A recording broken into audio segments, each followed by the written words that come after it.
जमाना ऐसा हो गइल बा कि लोग घर के देवता के छोड़ के बाहर के देवता पूजे पर लागल बा। लोग जे असली देवता बा अपन माई बाप ओकरा के लोग पूछते नहीं थे। कवि के का कल्पना बा, ले लो हो ले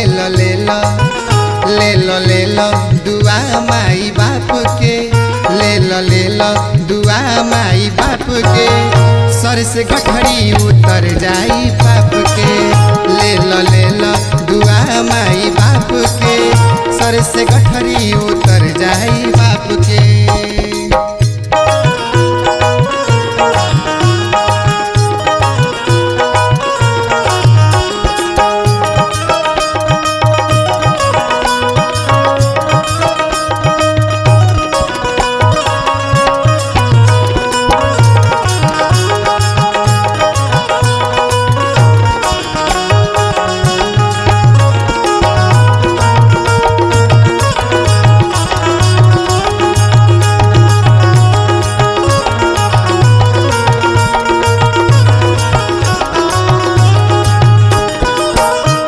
बाप के कोई लोग भुला जाता थे, जवान होता लोग तो आपन दुनिया देखे लगता लोग। कैसे कहे के बाद, माई के गोदिया में अखिया तू खोलल, बाबूजी के कन्हवा पर दुनिया के देखल। माई के गोदिया में अखिया तू खोलल, बाबूजी के कन्हवा पर दुनिया के देखल। और का कहे के बाद, हर लिहलस लो सारा सन ताप के, हर लिहलस लो सारा सन ताप के, सर से गठरी उतर जाई पाप के, ले लो दुआ माई बाप के, सर से गठरी उतर जाई पाप के।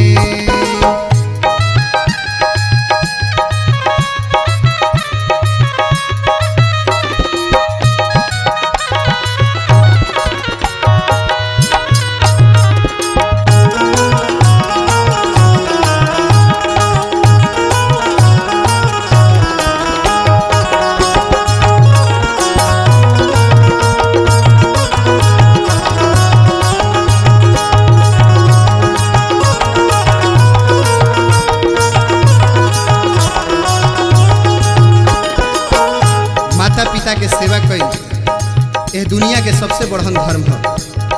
कवि जी अंत में का लिखले बड़े, उनके ही सेवा कर मन लगाई, चारों धमवा के फल मिल जाई।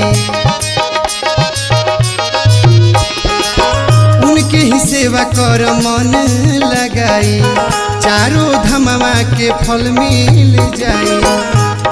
और सतेंद्र भैया फूना कहेले, हाँ फूना कहेले, मुखिया कहेले काम नइखे जाप के, राजेश कहेले काम नइखे जाप के, सर से गठरी उतर जाई पाप के, ले लो दुआ माई बाप के, सर से गठरी उतर जाई पाप के, ले लो हाँ ले